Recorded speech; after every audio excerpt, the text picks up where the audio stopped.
Are you able to talk about what happened? Oh yeah, Or absolutely. You know, I was in Colorado in 2013, Mhm. and I was going to, it was a skateboard event we were doing out Mhm. there, and I came back to the hotel bar, and I had had some drinks during the day, and you know, I think that, you know, the type of person I am, right, is, you know, I try not to cause any trouble, but I Mhm. think that during my time when I'm drinking or when I, you know, like I admit maybe I'm still like this to a degree, but I also know what value and what value life has and how easily that can be taken away. yeah. Yeah. But back then, I didn't have quite that value. So if somebody started shit with me, and I would react, right? Yeah. And I would and that's what I've become, is less reactive to things Mhm. that actually don't affect my life. And Yeah. of course, alcohol could kind of Oh, it Oh, blind puts you. a amplifies. it Yeah. pours gasoline right on Yeah, that. you know. So, you know, guy came up, you know, whole crew, people drunk, you know, dudes talking shit, doing their thing, you know, Yeah. normal stuff. You know, you're at a small town in Colorado, Mhm. and it's, you know, me and a couple friends at the time. It was John Dixon and Brian Herman. Yeah. We all had long hair at the time, so we stood out a little bit. Yeah. And they came up and talking shit and doing their thing and slapped me on the back and came up and sat next to me. And you know, when that moment is coming, you got a guy who slaps you on the back, he's talking shit, and he comes up and sits Adrenaline's next to already you, kind of up. getting right in your face. You know it's coming, right? Yeah. Yep. Yep. And so I knew it was coming. So I, you know, I had the pint glass in my hand. I smashed it around the side of his face, and I, you know, tried to jump on him. Yeah. And, you know, my reaction to that was do whatever by any means necessary Yeah. to, hey, it's not the right thing to do, but that was my reaction at the Yeah. time. Yeah. What I did was I cut his neck, and it fucked Ah. him up pretty bad. Yeah. Yeah. And then, you know, and then a fight ensued. His whole crew, 5 or 6, 7 people jumped on me, and I managed to make my way out and up to my hotel room. Mhm. And so the police arrested me. They came up, you know, and I've been in situations where you get in a fight at a bar, everybody goes home. And it's just Yeah. whatever. You know, yeah. maybe the cops end up showing up. 'Cause everyone whatever. kind of like initiated it. and Yeah, It's yeah. kind of everyone's problem in a way. Everybody You know. dusts it off, and it's all good. Yeah. You know. So unfortunately, and fortunately, and I'll get to the fortunately Yeah, part for why sure. later. Is that I was facing some you know, first-degree felony assault with a deadly weapon with So they intent to turned cause they bodily injury and harm. turned the Absolutely. glass into a weapon. Exactly. Yeah. So Yeah. they turned it into a deadly weapon. I may as well have walked in with Wow. a pistol and started shooting people. I mean, Mhm. you know, like, so Yeah. not quite, but they turned it That's into what they- that, which, you know, for all purposes, that was it. Yeah. You know, like, hey, it harmed the guy. Yeah. So the state of Colorado, you know, pled those charges out, and the whole process took 14 months to be able to finally get through. And what I did was, you know, I had the means to be able to hire a big firm in Colorado to be able to Mhm. help represent me, because the charges were so severe that they were like, hey, this is what you're looking at. So I did that. I went in and I was starting to get my signatures in AA by their recommendation. I was going to anger management classes. I was doing all of these things and character testimonials and all this stuff. So the right? attorney suggested that you went and Yes. did those things? So you could present a stronger case, Yeah. right? Yeah. Okay. And throughout that process, it introduced me to Alcoholics Anonymous. And so, you know, and this is something that, you know, we don't talk about in the program, but I'm just going to say it. That's what it introduced me to. Yeah. Okay. And so through my own 12-step program and my own recovery over those next 14 months, even though I was the anxiety, the where I was going in my life, the unknowing of being able to go through a case that you got with the lawyer saying you got about a 60-40 chance or 70, whatever Yeah. the you know, and that would change over the weeks and months, Mhm. right? And I'm like, man, so I'm going to go to trial, and I don't know how this could play out. It's a roll of the dice. Oh man. Yeah. So my anxiety was high, but I was sober.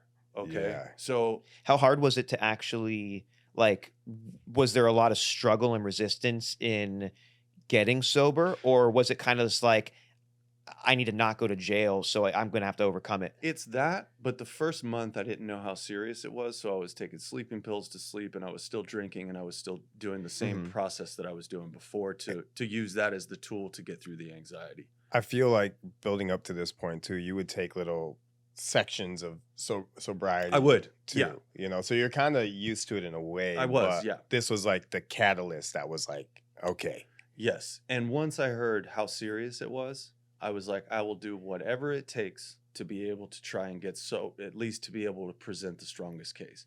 And at that point, I still wasn't addressing why I drank and used the way I did. Mhm. It was all still kind of like, I'm just going to get sober so I can get the fuck out of this, right? Is it almost like one of those things where it's like, God, please, whatever it takes, I Whatever will it takes. do.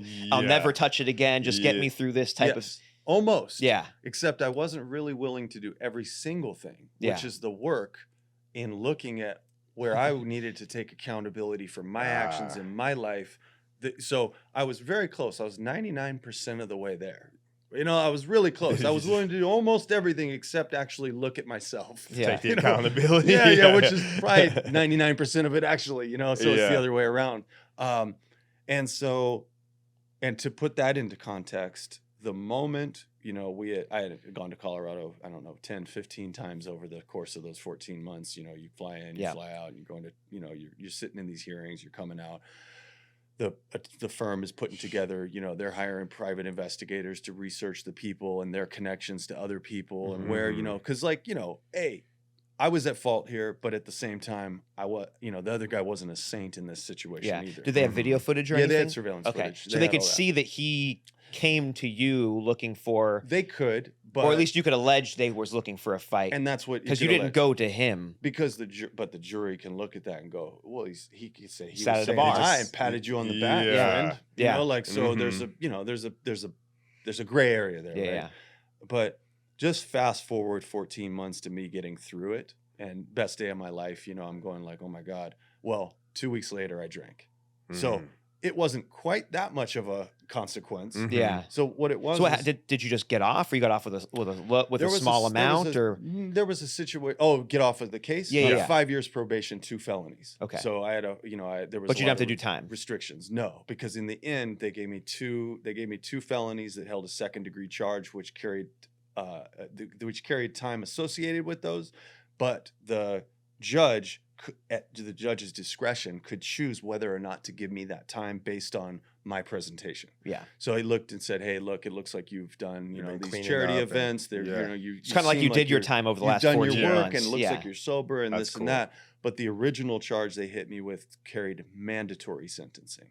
So had I not taken that plea of this, so basically, the technical thing I did was I took the plea rather So you than pled going guilty? through Yeah. rather than going through a trial.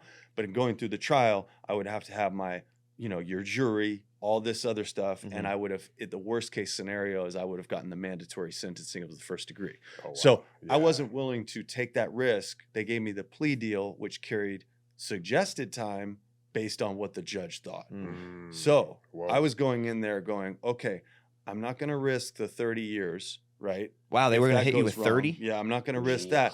But what I will risk is the 1 to 3, 2 to 6 over here. Yeah. And I'm going to say, if they go for the midway point of those, I'm going to serve 5 years. I may serve 2 And or that's 3. the gamble that's And I can, yeah. and I can handle that. Yeah. I mean, not like I can. Not but, what you want. You don't want to, but you'll handle 5 when you're before looking you'll at handle 30 30. or 3, you're like, okay, let's see. Or you Yeah. flee the country, right? Yeah. Like, and that wasn't an option either. Not to say I'm like famous by any means, but people recognize I'm a skateboarder. Oh yeah. So You're I was that actually internationally known. I actually wanted to ask because you were famous in my in my circles. I mean, what did this become public? Was there, because I actually hadn't heard about this. No, I kept it very private. And in fact, there was the firm that I hired was very, very serious, and they Yeah. were like, obviously, they're getting paid well and they're doing the job to the best of their ability. So there was a lot of things where, and I wasn't, there was no discretion about how my lifestyle was lived before that, but we cleaned it up. It was like, there was a lot of things that were done. Right. And, for years, I wanted to be able to share the story so that I could share that, somebody else can associate with that. And there's reasons why I couldn't stop drinking. And then there was reasons why it eventually led me to where I went. But I just wasn't comfortable talking about it. I just did a podcast with a friend, a little bit ago, and I talked about it. And I think I may have talked about it in an interview, some kind of it was maybe a Thrasher piece that Whale and Bone did. That was the first thing I ever talked about it on. Okay. But that was also years later. It's a hard thing to It's talk hard. about. It was Yeah. hard. It's hard Yeah, now it's to talk about it, for but at the sure. same time, I know that story can be associated with for people who are Inspiration. battling their own.